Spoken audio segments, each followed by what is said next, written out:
তোর মুখ আমি মুইতে দিমু।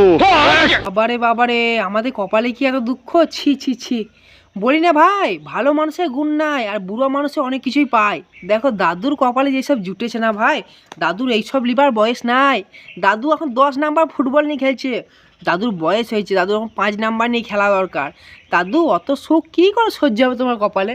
মানে আমাদের মতন পাবলিকের চোখে জল পড়ছে আর তোমার কপালে সুখ জুটছে, এগুলা ঠিক নয়।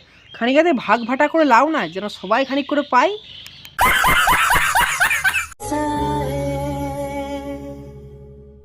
তো এই প্রথম আমি কোনো রকম নতুন ধরনের স্টাইল দেখলাম চুমুখর। তো বলি দাদু, এইসব কাটিং কোথা থেকে শিখেছিলে? English cutting? আমার মনে হয় তুমি এর আগে অনেকগুলো শুটিং করেছো এরকম টাইপের। তা নাহলে কখন কি কাজ করতে হয় জানলে একটু কী করে বলো তো একটু? আমাদেরকে একটু হেল্প করো, যেন আমরাও তোমার মতন এত বড় মাস্টার হতে পারি, এত বড় মানে মন্ত্রী হতে পারি, এত রকম জিনিস হতে পারি। কিন্তু এত বড় জনি সেন্স হয়ে গেছো তুমি, আমি বুঝতে পারিনি। ও হ্যালো বন্ধুরা, welcome to my YouTube channel কাকার বানিয়া। কাকার বানিয়া চ্যানেলে অনেক অনেক ভালোবাসা নেই, আশা করি সকলে ভালো আছে। ভালো জবরদস্ত ভালো থাকার চেষ্টা করতে হবে।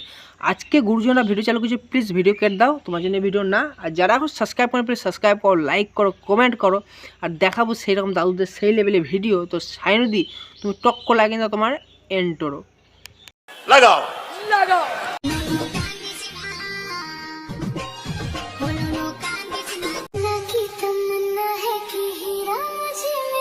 তো বলি দাদা, বৌদির পেটে কি বাচ্চা আছে নাকি গ্যাস অম্বলে পেটটা ফুলেছে? আমার তো দেখে মনে হচ্ছে বৌদির গ্যাস অম্বল কিছু হয়ে গিয়েছে। তো ভাই মানুষের পেটে যদি ভাই বাচ্চা থাকে, সেই বাচ্চা কীরকম টাইপের বাচ্চা হবে না বাচ্চা হবে, সেটা তার মাকে দেখেই বোঝা যায়।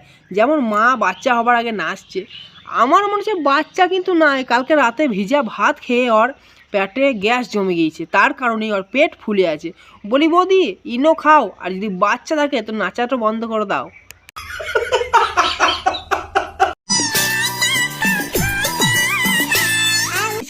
মানে বেঁচে থাকতে গেলে যে আর কী কী দেখতে হবে ভাই, আমি মানে কল্পনা করেও খুঁজে পেয়েছি নাই। কারণ বাবু স্কুল যায়, স্কুলে ডিম দিচ্ছে, ভাত দিচ্ছে, তরকারি দিচ্ছে, অনেক কিছু দিচ্ছে, করে জীবনে কিছু হবে না? দেখ জীবনটাকে বহুত দূর নিয়ে যেতে হবে, বদলা জীবনটাকে। কেন এইসব করছিস বোঝার চেষ্টা কর, তোরা এখন ছোট আছিস। এই রকম জিনিস করে কিন্তু মানে জীবনটা কেটে যাবে না ভাই। বোকাচোদা কয় কি?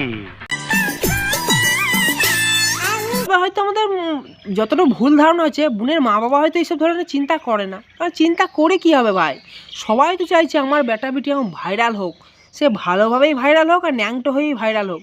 ভাইরালটাই মেন ব্যাপার, মেন পজিশন ভাইরাল হওয়া। তো বলি তোমার মা বাবাকেও দণ্ডবোধ, কারণ তোমার মা বাবা এইসব পথে নামানোর জন্যে। ভাই মানুষের অনেক কিছু গুণ থাকে, মা বাবা তো নামায় স্কুলে কলেজে, মানে পড়াশোনার দিকে, তারপরে গান বাজনার দিকে, ভগবানের দিকে, কিন্তু এইরকম ছাবড়ির দিকে না আমায়, সেই মা বাবাকেও দণ্ডবোধ। এইসব হাতির গাগুলোতে মূষা কেনে ভাই জুটে? দেখো একজনা মূষা করে জীবন নষ্ট হয়েছে, আর এইসব হাতির মতন মালগুলোর কাছে কি করছি জুটে যায়, আমার সেইটাই সন্দেহ লাগে একাই। কারণ তোরা একটু ভালো জিনিস করবি, ভালো মোটা মোটা জিনিস পাবি, তোদের তো জীবন শেষ ভাই, তোরা মোটা হয়ে গিয়েছিস। এবার যেসব পাতলা তাদেরকে একটু ভাগ ভুটো করে খেতে দে, কারণ তারা তো অভুক্ত মরে যাবে। তো ভিডিও ভালো লাগলে প্লিজ সাবস্ক্রাইব করো, পাশে থাকো, লাইক করো, কমেন্ট করো, ভিডিওটা প্লিজ শেয়ার করো। দেখা হবে নেক্সট ভিডিওতে, তখন সবাই ভালো থাকো, জয় হিন্দ।